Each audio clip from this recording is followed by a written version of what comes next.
తాకట్లో ఉన్న మీ బంగారాన్ని విడిపించి ఆ రోజు ఆన్లైన్ రేటుకి కొంటాం. Sharma gold company. Welcome to Suman TV. నేను ప్రస్తుతం ఎస్ఎల్బిసి ఎక్కడైతే ప్రమాదం జరిగిందో శ్రీశైలం ఎడమగట్టు కాలువ దగ్గర ఉన్న ఇక్కడున్న ఈ ప్రాజెక్టు ఇక్కడ నుంచే వర్క్ జరుగుతుంది. ప్రమాదం జరిగింది ఇక్కడ నుంచి ఒక 13 కిలోమీటర్ల లోపల వాతావరణం ఎలా ఉంది? ఎన్డీఆర్ఎఫ్ బృందాలు రెస్క్యూ ఆపరేషన్ కంటిన్యూగా చేస్తున్నాయి. లోపల వాళ్ళ కంటికి కనిపించిన సిచ్యువేషన్ ని ఈ బోర్డు మీద ఒక స్కెచ్ చేశారు. ఇది ఎన్డీఆర్ఎఫ్ వాళ్ళు వేసిన స్కెచ్. ఆ స్కెచ్ ని మీకు ఎక్స్ప్లెయిన్ చేసే పని చేస్తారు. అసలు ఎస్ఎల్బిసి లోపల ప్రమాదం జరిగిన ప్రాంతం ఎలా ఉంది, అక్కడ సిచ్యువేషన్ ఏంటి, అసలు ఏం జరిగింది, ఇప్పుడు అక్కడ జరుగుతున్న వాటర్ కానీ బురద పరిస్థితి ఏందనేది ఇక్కడ నేను ఎక్స్ప్లెయిన్ చేసే పని చేస్తాను. ఒకసారి ఈ బోర్డును చూస్తే నేను ఇప్పుడు ఇక్కడ ఉన్నాను. ఇది ఎంట్రీ పాయింట్. నేను ఇక్కడ ఉన్నాను. ఇక్కడ అదే అది ఇక్కడ కనిపిస్తున్న బోర్డే నేను చూపిస్తున్న చేతో అదే నేను ఇక్కడ మనం అందరం ఇప్పుడు కెమెరా కానీ నేను కానీ ఇక్కడ ఉన్నాము. ఇక్కడ నుంచి మొత్తం 13 కిలోమీటర్ల 850 మీటర్లు ఇప్పుడున్న టన్నెల్ రెడీ అయి ఉంది, తవ్వుతుంది, పని జరుగుతున్న ప్రాంతం 13 కిలోమీటర్ల 850 మీటర్లు 13.85. అయితే 11 కిలోమీటర్ల వరకు చాలా క్లియర్గా ఉంది రాస్తా. ఎటువంటి వాటర్ లేదు, ట్రాక్ ఈజీగా ఉంది. ఇక లోకో పైలట్ ఇక్కడ మన రైలు పట్టాలు అంటే కార్మికులు తీసుకుపోవడం కానీ అవసరాలకి అన్నిటికీ తరలించే రైలు ఉంది. ఆ పట్టాలు క్లియర్గా ఉన్నాయి. ట్రాక్ కూడా చాలా క్లియర్గా ఉంది, ప్రాబ్లం ఏం లేదు. 11 కిలోమీటర్ నుంచి వాటర్ వస్తున్నాయని మొదటి నుంచి వాళ్ళు ఎవరైతే ఇక్కడ వర్క్ చేస్తున్నారో వాళ్ళు చెప్తున్నారు. ఆ 11 కిలోమీటర్ దగ్గర ఇక్కడ వీళ్ళు సెగ్మెంట్ చేశారు. సెగ్మెంట్ 11 తర్వాత సెగ్మెంట్ ఏ, సెగ్మెంట్ బి, సెగ్మెంట్ సిడి ఇవి చూడవచ్చు మనం ఒకసారి. ఈ సెగ్మెంట్ వైజ్గా చాలా క్లియర్గా చెప్తున్నారు. ఇక్కడ ట్రాక్ యాక్సెసబుల్ ఇక్కడ దాకా ఉంది 11 కిలోమీటర్ల వరకు. ఆ తర్వాత బి లోకో ట్రాక్ అవైలబుల్, ప్రస్తుతానికైతే అవైలబిలిటీకి తీసుకొచ్చారు.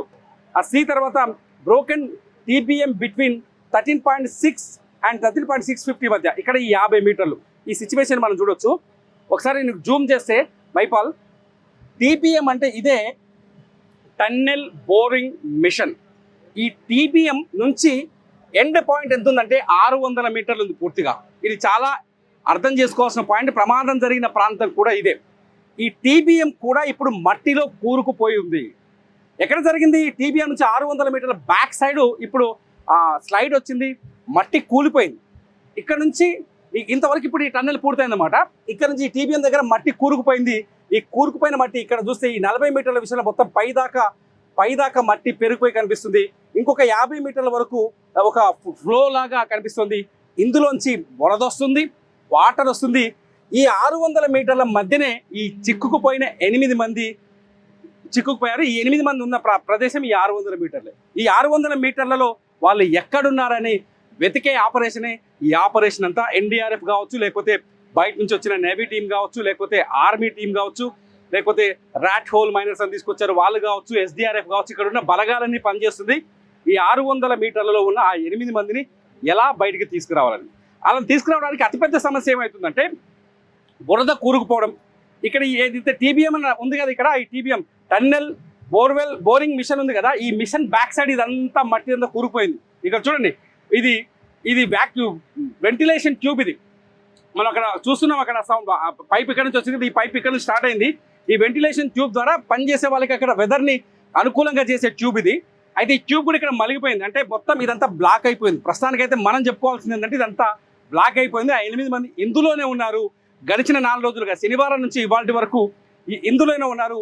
వాళ్ళని పసిగట్టడం ఇప్పుడు అతిపెద్ద సమస్యగా మారింది. పసిగట్టకపోవడానికి కారణాలేంటి? Sniffer dogs. పొద్దున మనం ఎన్డీఆర్ఎఫ్ వాళ్ళతో మాట్లాడితే చాలా స్పష్టంగా చెప్తున్నారు. వాళ్ళు స్నైపర్ డాగ్స్ని తీసుకొచ్చినప్పుడు ఆ కుక్కలు మనుషుల వాసనని గుర్తిస్తాయి. నేను చాలాసార్లు చూసాము. ఏదో ముఖ్యమంత్రి లేకపోతే ఏదో మంత్రి భూమిలోకి వచ్చినప్పుడు ఆ కుక్క స్నైపర్ డాగ్స్ని తీసుకొస్తే అక్కడ బాంబు పెట్టినా అంటే భూమిలో దాదాపు 10-15 మీటర్ల వరకు ఉన్న ఏదైనా వస్తువు వాసన పసిగట్టే శక్తి ఆ స్నైపర్ డాగ్స్కి ఉన్నాయి. ఆ స్నైపర్ డాగ్స్ కూడా నిన్న తీసుకెళ్ళాలి లోపలికి. కానీ మనుషుల వాసనని అంటే 8 మంది ఉన్నారు మనకు కన్ఫామ్. ఆ 8 మంది అందులోనే ఉన్నారు. వాళ్ళ పేర్లతో సహా తెలుసు. వాళ్ళ కుటుంబాలు పైన క్యాంపులో కనిపిస్తున్నాయి. కానీ వాళ్ళని ఎందుకు పసిగట్టలేకపోయాయని అడిగితే చాలా స్పష్టమైన ఆన్సర్ చెప్పారు. ఈ టీబీఎం రన్ చేయడానికి 7,500 లీటర్ల ఆయిల్ ఉంది అందులో. ఆ ఆయిల్ ఒక్కసారిగా బరస్ట్ అయిపోయింది ఈ కూలిపోవడంతో.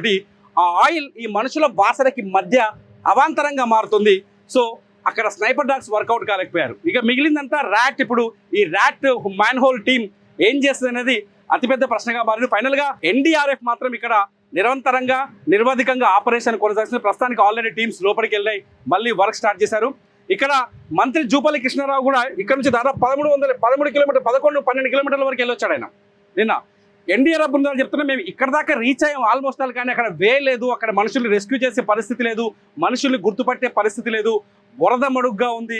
ఇందులోంచి ఇప్పుడు ఈ ఏరియాలో వాటర్ పైనుంచి జలలాగా కురుస్తుంది, కింద నుంచి ఒక కాలువలాగా వస్తుంది. ఈ వాటర్ అంతా పెద్ద పెద్ద మోటార్లు పెట్టి పైపుల ద్వారా బయటికి పంప్ చేస్తున్నారు. ఈ వాటర్ మీరు ఒకసారి విజువల్లో మనం చూస్తే ఇక్కడ నుంచి ఎస్ఎల్బిసి నుంచి పైకి కృష్ణానది ఉంది బ్యాక్ సైడ్, ఆ కృష్ణానదిలో దాన్ని డంప్ చేస్తున్నారు. సో ఈ వాటర్ని ఇదంతా డ్రై చేసేది ఎప్పుడు, ఈ మట్టిని అక్కడ నుంచి రికవరీ చేసే అంత మనుషుల్ని వెతికేది ఎప్పుడు అనేది అతిపెద్ద ప్రశ్నగా మారింది. మొత్తంగా ఇది ఎన్డీఆర్ఎఫ్ ఇచ్చిన I sketch of tunnel, NDRF ఇచ్చిన స్కెచ్ లోపల పరిస్థితి, ఇది ఒరిజినల్గా ఇక్కడ సిచ్యువేషన్. చూద్దాం ఈ సిచ్యువేషన్కి ముగింపు ఎప్పుడు పడుతుందో. చూస్తూనే ఉండండి సుమన్ టీవీ.